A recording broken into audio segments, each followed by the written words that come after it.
Good afternoon. I am going to call the July meeting of the Park and Recreation Advisory Board in session. May we have a roll call, please? Okay. Kiefauer. Butcher. Oh, sorry. Kiefauer, did I say it right? Here. McBride, not here. Meyer. Here. Thank you. Ortiz. Here. Ortiz? Here. I always at least get one try. Peterson. Here. Here. Schurtz, maybe. Thomas.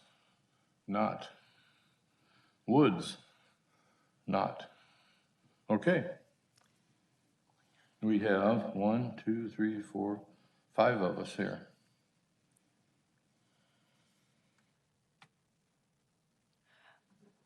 We would not have a quorum at this time, but we will have a continuation of what we have on our agenda, and there would be no formal voting. So on our agenda right now, we had listed approval of our May minutes and our June minutes. And so we're not voting on accepting, but were there any questions? Because what Jessica said, that if there are questions about those minutes, they would follow through and we'll vote next month. So what about the May 4th minutes? Any questions that you might have to relay to staff?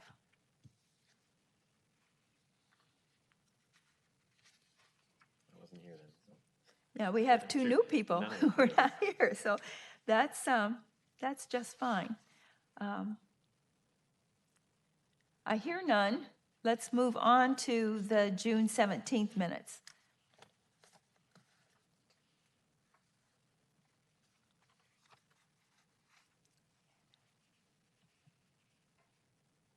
Looks like somebody was kind of long-winded with that one. Well, I had a question about Mike during advisory time. May I ask his question about that?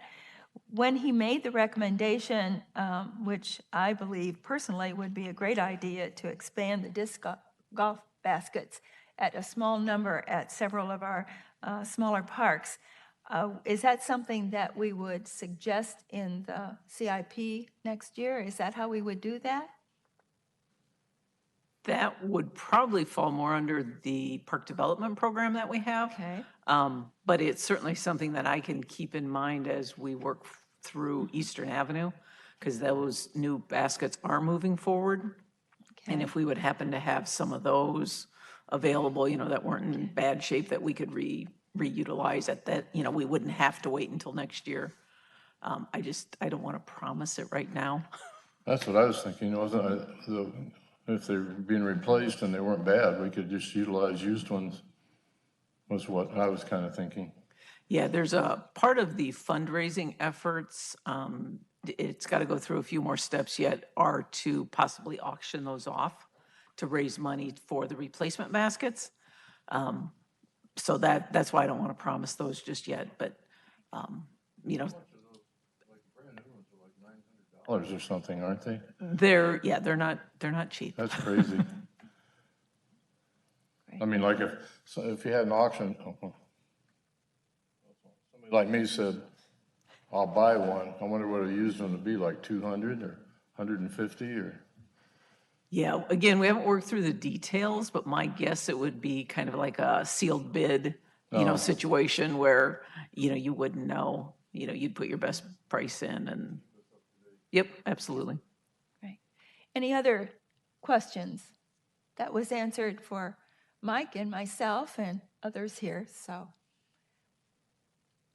Hearing none, we will see our minutes at our August meeting, and we will approve them. Thank you. No public comment at this time. Under old business, which was a discussion that originated in our June meeting, is on e-bikes and devices, and Betsy is going to be sharing further information that we received in our packet this time. So yeah, as Wendy mentioned, you do have a memorandum in there that gives some suggested wording. We took the gist of what the feedback was at last meeting and wordsmithed it a little bit to kind of come up with a recommendation. Please know, though, that this will, once you make the recommendation next month, once you have a quorum, assuming that you do, this would go through our legal department and make sure that it passes the legalese test to go into city code before it goes to city council. But the gist of it is there, you know, that I think you guys wanted to allow e-bikes, e-assist bikes, you know, on our rec trails. Questions for Betsy? I think it is very well worded. An expert must have written it. I'm very happy. It was not me, so. I just have a question about the last statement about the provision shall not apply to a person with disabilities using a non-motorized device designed for a person with disabilities.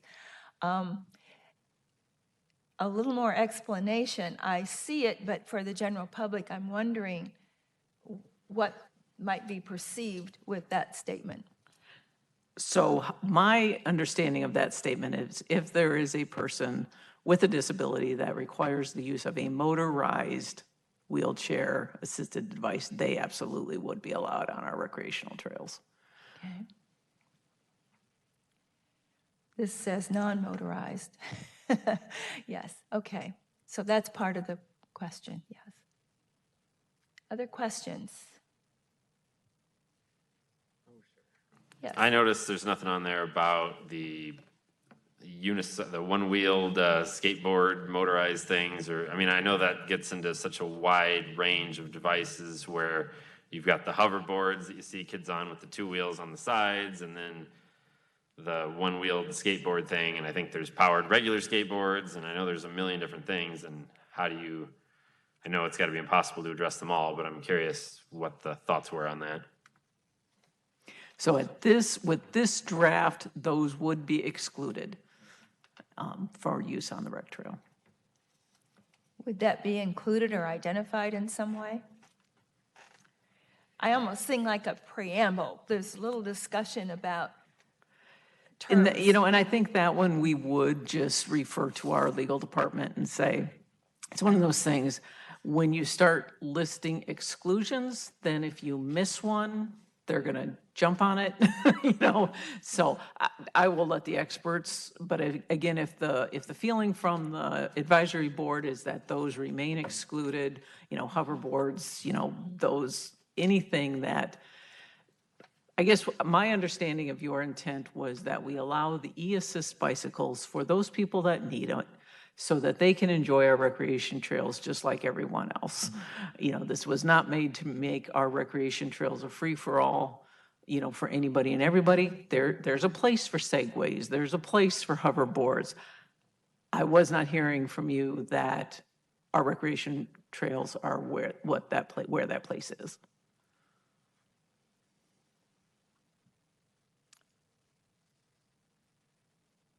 Last chance for further information, or as something comes up, you can always email, you know, the office, Betsy, and say, this is another thought that occurred to me as I left today's meeting. That would be a way that we might also help that. I mean, as far as those devices, I don't see tons of them out there, so it sure seems fine at the moment to just expand it to the e-bikes that actually are out there, and I know several people that use them, and it makes sense as written here to me, and if suddenly there's an outcry of why can't we use our one-wheeled electric skateboards on the bike path, that could be addressed later, I suppose. Good. Ready to move on to our next item? Betsy, our next item was the lead horticultural technician position, and further information on who that is and what's happening Can you share some of that with us? So I will. Unfortunately, Tim is not able to make it tonight. We had him on board for last week or last month and postponed him, and he had a conflict. But we will get him on the agenda because I think you guys would like to meet him and hear what is going on with our horticulture staff. Our obvious one is Vanderveer, but they do so much more than just Vanderveer. So it'll be a great opportunity for him to present to you, but unfortunately not at this time. Moving on, we do have Sherry Fisher here today, and she has an update for us in regard to camp changes in that. Welcome, Sherry. And I think we have copies, right? Are these it or Do something they have else? copies? No. Okay, No, those we- are golf things, I guess. Yeah. Okay. We just did the PowerPoint. Oh, wonderful. So I'm just here, I'm Sherry. I'm the Adaptive and Inclusive Recreation Supervisor, and part of that is also our summer day camp program.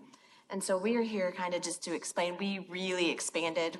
We were able to take full advantage of this youth scholarship program this summer and expanded to a second site. So we just wanted to let you know about our two different sites and how many kids we're actually serving and how many vouchers that we used. So it's kind of just to let you know about camp a little bit. So this is our adventure camp. We have two programs that are running this summer. We have the traditional adventure camp that has run for over 22 years, and that's at the Collins House / Garfield Park. And then we have our Roosevelt Hayes Wrap Camp.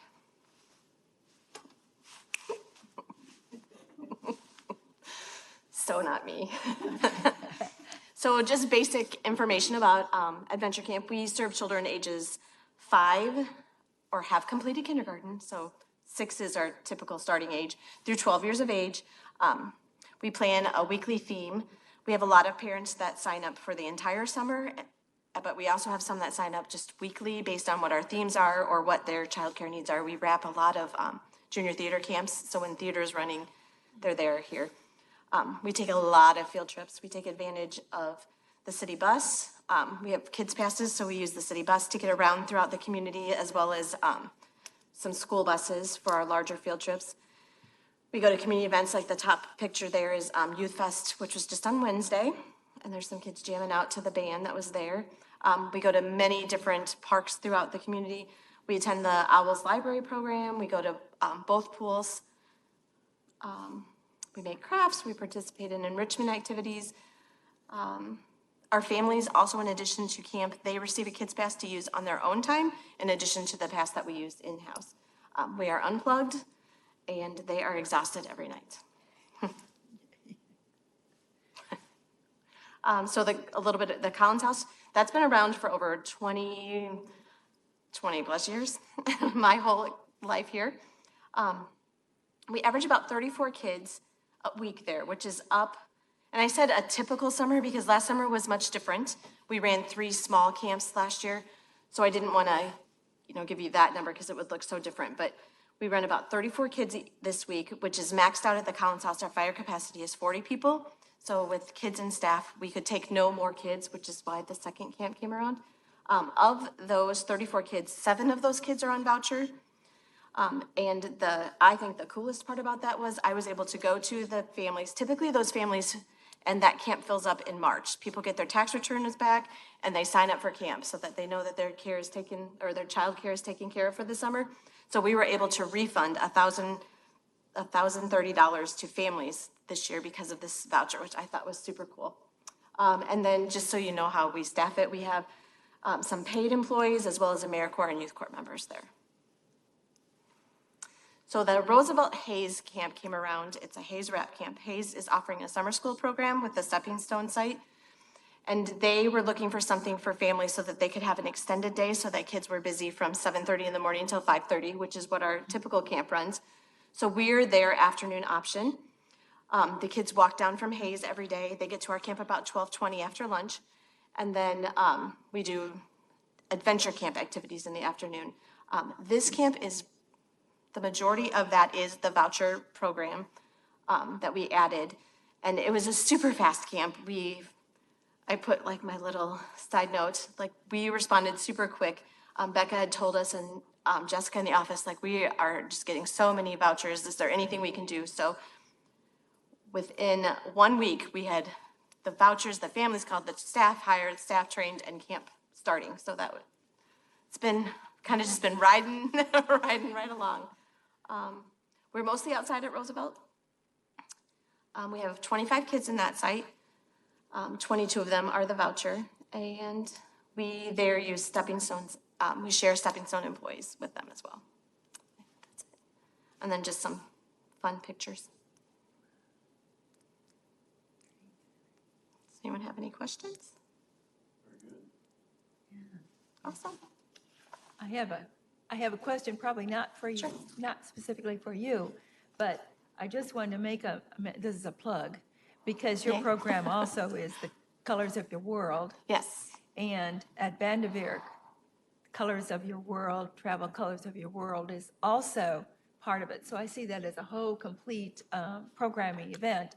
I want to, if people are checking out the meeting today, to go, and any family can participate in that annual program. And so I'm encouraging it. It's a great opportunity for families to participate, and it's good that it's got this coordinate. Did that just happen? The It was, coordinated I'm thing? not sure if it was Amanda, they decided this last fall, winter that we wanted to do a citywide theme. And so, the library is, Junior Theater, Vanderveer, so it's all the same, so that no matter where you went, we all kind of had the Was same the color your colors world. kind of thing. Yeah. I that's think pretty that's a good idea. great opportunity to have that connection. Yeah. Marketing is so important, and so, yay, Yay, that's all I can say. Thank you. thank you.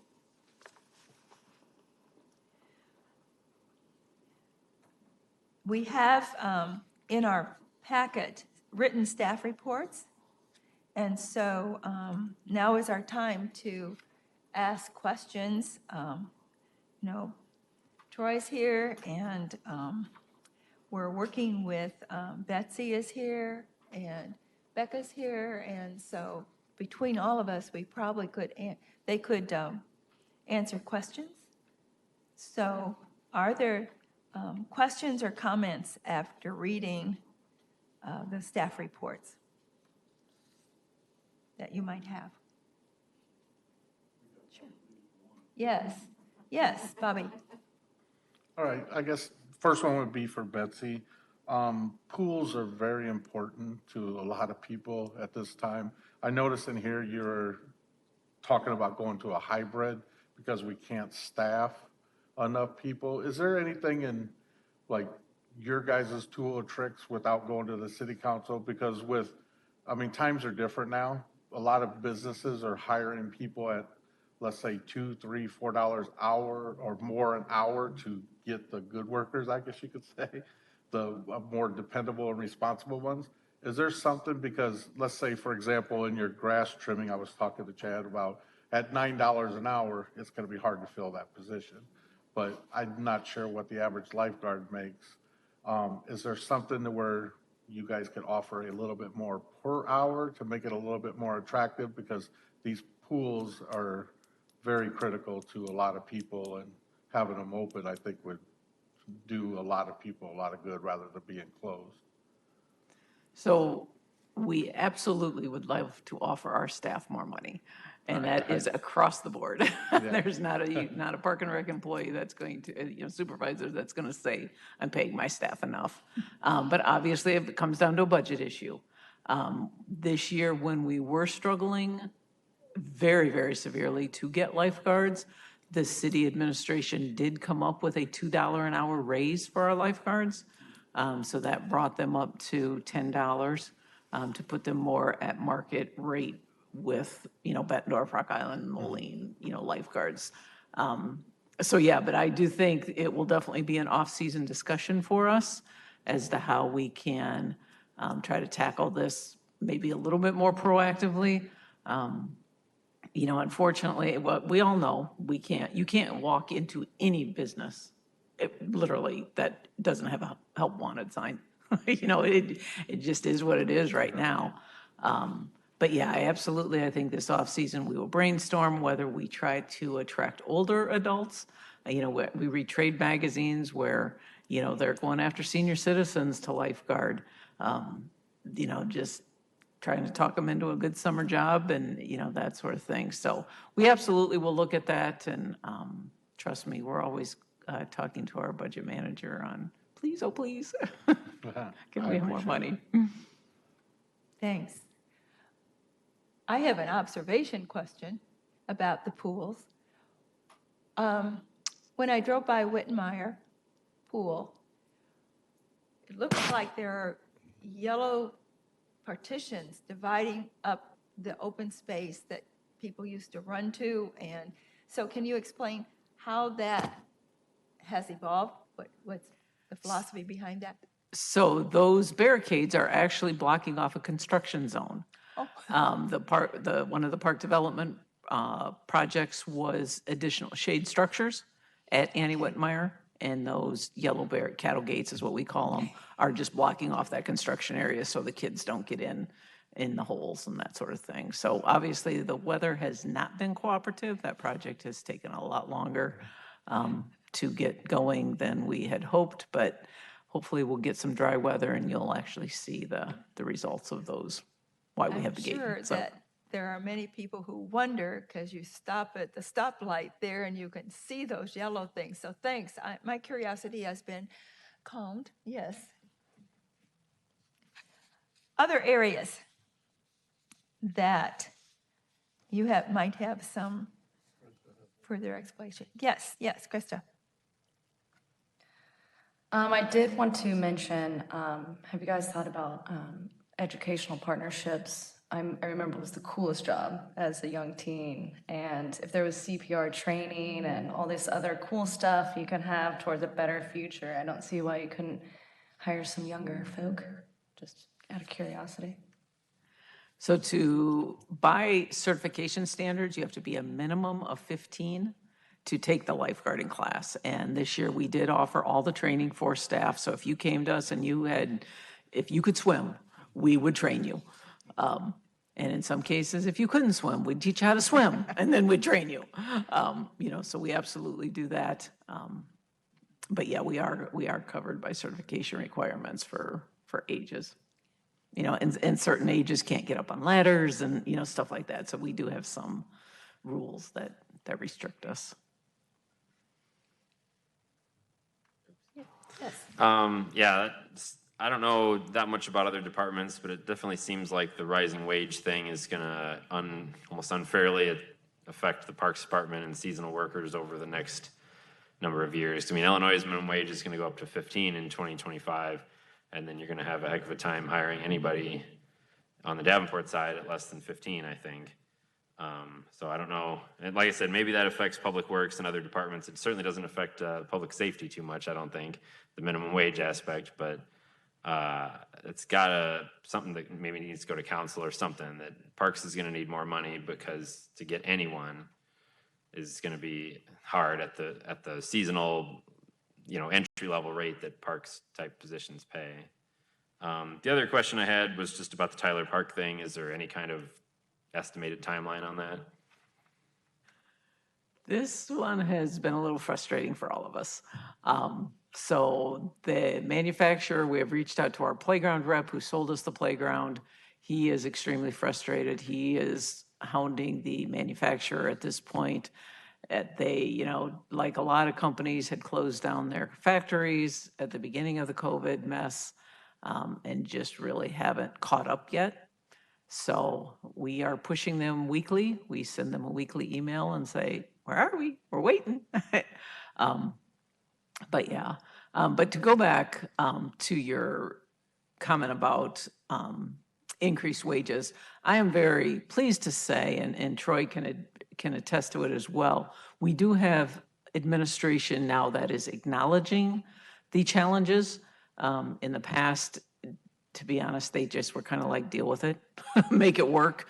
Now we have what's called a pay banding, so our returning employees are getting a raise, where in the past that was not the case at all. We have a commitment from them to address the pay banding every 2 to 3 years, because, $10 today, 2 years from now, is going to feel like $6, so they have committed to addressing that with us. So I am very encouraged. I feel like we've got people that are hearing us, that are understanding some of the challenges that we're facing. So that's good. This might be a question for Becca, I guess. What kind of local media coverage is going to happen with the Journey of Hope cyclists coming in? Oh, she's ready. If you can share that, that would be an awesome thing to get Parks and Rec in the. Agreed. So the Journey of Hope was something that was actually new to me upon reading this packet. And that was part of Teresa's updates. And so I need to connect with Teresa to get some more information about that and how we can work with the organization to kind of help boost up their messaging through our social media and through maybe a press release and connecting them with media outlets as well. So that is something I'm working with Teresa on. Okay. And then the local. Yeah, Sherry can address that as well. That's, There you she's go. been involved with the program. Sherry's gonna come back up. Well, come on down, yes.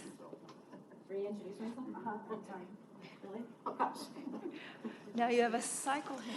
Oh, I'm gonna get good at this. Hello, I'm Sherry.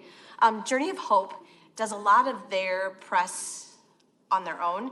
So they are contacting, so I guess I should give you some background. So Journey of Hope is a Phi Kappa Pi fraternity, and they raise money. Each cyclist has to raise $5,000 in their fraternity to ride their pedal bicycles across the country, and they dip their tire in San Francisco, and then they drive all the way to Washington, D.C., pedal all the way to Washington, D.C. throughout the summer. And there's a bunch of different routes. Along the way, when they go to different communities, their word is to spread joy and information about people with disabilities.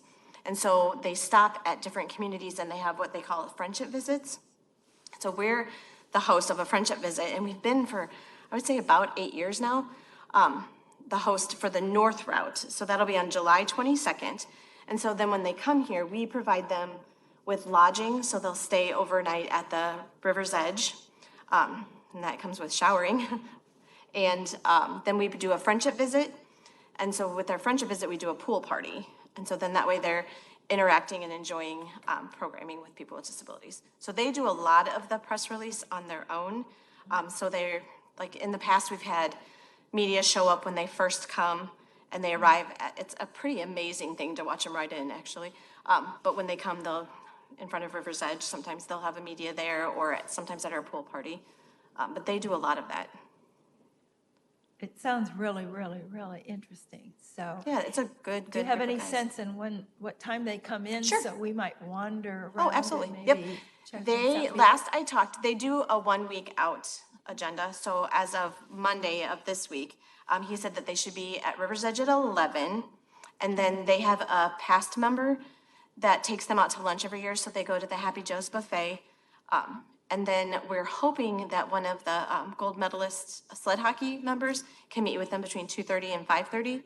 And then our friendship visit will be at the Annie Whitmire pool from 6 to 8:30. Oh, awesome. Probably way more information than you needed. Hey, no, it really expands the possibility that we might take in a part of it. I think that would be great. Yeah, and they're from all over the country too. They don't just, like, the way that their routes are picked, it's not like, sometimes you're lucky enough to have somebody from here, and actually the person that's in charge, the crew manager this year, has been on the North Route, so they've been here before, but not necessarily will have any of the riders have ever been through Iowa, so that's always pretty cool. Right. You know that there is that group that does the Special Olympics Winter Games and uses River's Edge. So Oh, yeah, our figure It skaters. would be great if they knew this was happening, and I think that might be a neat connection. Yeah, that's somebody on the route this year knows somebody that does something with sled hockey. It's always weird, like, how the tree goes in line, but, so that's how the sled hockey connection has been. Like, we've had parents before that'll come down, because, they're gone for such a long period of time that if it's anywhere close, like, their family members will come and, yeah. I don't know who who might know, maybe someone from, I don't know, but when I talk about it, more than sled hockey that's using it for Oh, special yeah. things. Yeah, you know, the Yeah, I ice could talk to skating that coach. and speed skating and, Yeah, Connie you Allen does know, that, yep. freestyle, you know, they all compete, and we look for them. River's Edge offers that facility to them to practice in January, get preparation for the Special Olympics in Iowa. So keep that in mind. That might be a neat new connection. Yeah, I can reach out to them. Other questions that people have about their staff reports? It is great to have so much detail, and you've got, oh, they have questions, but it expands our horizon. We know more about what's going on, and we can read about it, and the more we can do that, I think, is to everyone's advantage. When's Cosmic Golf? Is it going to happen in July? Troy? Hello. Yeah, we're getting it out and putting it together and finding out there's some pieces missing and some, putting it together with the representative that sold it to us. We're hoping to get it going in the next couple weekends. And what we'll do is after we know it works, we'll have an invite for the park advisory board, a separate time for them to come. We'll make sure it all works first. It has a lot of different parts, and we've had a couple of delays. One being with recently the weather. We tried to get it out a couple of different days this week where it rained, kind of like today, all day, and then we had a couple of personal delays earlier in the summer with Matt at Duck Creek. So we're getting it going, and we're looking forward to getting it going yet this summer. We have 3 new people on the board here today. Do you know what we're talking about with Cosmic Golf? No, I was curious about that. Yeah, maybe a brief explanation of that. Cosmic Golf is a package that the Park Advisory Board supported purchase of in 2019 or 2020. I'm sorry. It was a package of electronic equipment that you set up on a driving range at a golf course, and it's a little bit towards the entertainment value of just going and hitting balls towards these targets for children, for youth, for beginners, and people just to do something a little bit different dynamic of golf. And it's done at night or at twilight time anyway. So it adds a revenue stream that extends our day at the range. And we were going to set it up at Duck Creek for starters because of its privacy of the range there. And that's where we did the demo. And we look forward to it being part of a regular summer thing to extend hours and to create a different dynamic at the golf courses. We'll see you there. I'm not a golfer, but I come and smack some balls. There you For go. sure, That's the yeah. type of that's the different dynamic that we're looking for with this activity, similar to like what Top Golf and golf tracers that you see are getting more popular. They're not necessarily a game of golf. They're just striking the balls. Other Thank you. questions? Oh, no, go ahead, Troy. No, thank you. Okay. Other questions from what you read? We're good. We now have some advisory time set up on our agenda, and one of the things I would like to start that out with is, Mike, do you have any report on the Riverfront Improvement Commission meeting? Was there one? There wasn't one, or? There was, but I was not able to attend. Okay. I failed. Oh, And you that's know not what? failing, what? We've had company all week and I forgot to get information. Oh. I will. Okay, I well, promise. we'll have you on, I we'll failed. expect that during advisory time. I'll get it. Okay. We've had an opportunity to ask questions and, expand detail from the staff reports. Advisory time is where we can ask further questions or expand ideas, so let's do that. Betsy? So before we get too deep into some things, I did want to bring your attention to the last page of your packet. There is a community update section and a ton of special events that we would love to see you guys at. With representing the Parks Advisory Board, it's just a great opportunity to meet citizens. There's Party in the Parks, just all kinds of different things. A new one that's on there that I believe has been on the schedule before, but has been a little bit in flux. Jersey Farms, our newest park, tentatively ribbon cutting will be on September the 2nd, 5:30 to 7:30. You are all very welcome to attend that. It's always very fun to break open a new park, and that one's coming to fruition up in the northeast section. So mark your calendars for that. It's a little ways out yet, but that was something we did want to bring your attention to. Thank you.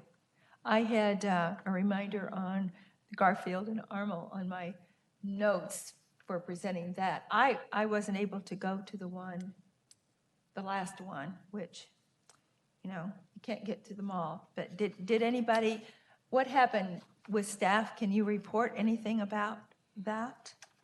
When I look at it, I'm looking, Lafayette Park. Yeah, it was at Lafayette Park. It Yes. was kind of a questionable day weather-wise, and at about 4 o'clock-ish, the sun came out. It was absolutely gorgeous. It was one of those nights that you're like, okay, I love Iowa, because there was low humidity, the sun was out, there was a breeze. We had great involvement from other city departments.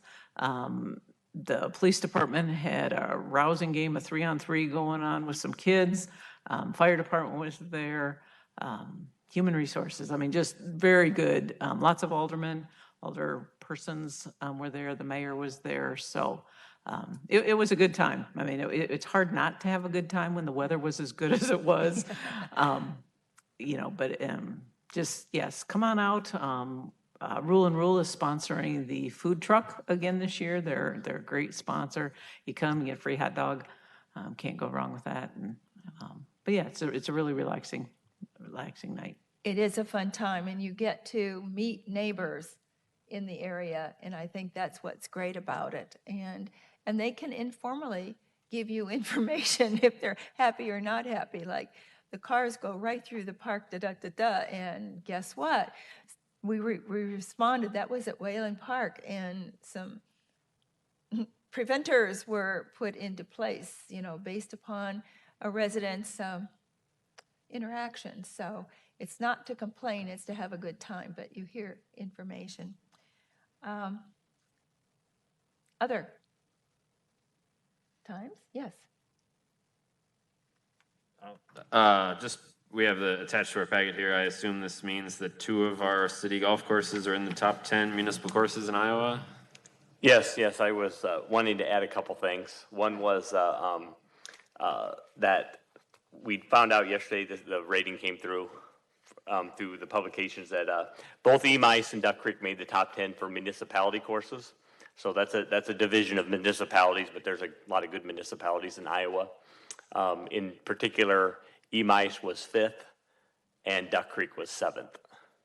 And that's a nice caveat for the work and the year everybody's had, and the work everybody's doing this year, and the struggle with as Betsy's talked many times here tonight already about the shortage of staff.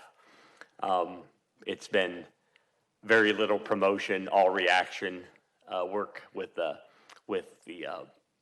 golf staff levels that we have.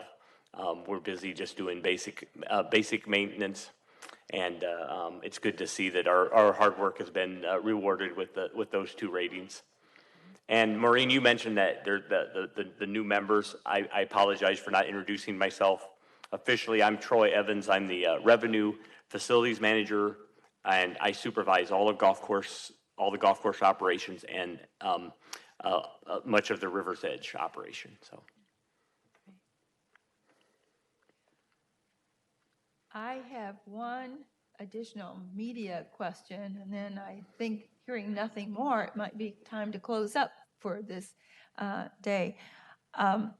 It was an aha, let's see, 2 days ago, No, it was 3 days ago because yesterday was the Youth Fest, which promptly rained for the last hour of Youth Fest.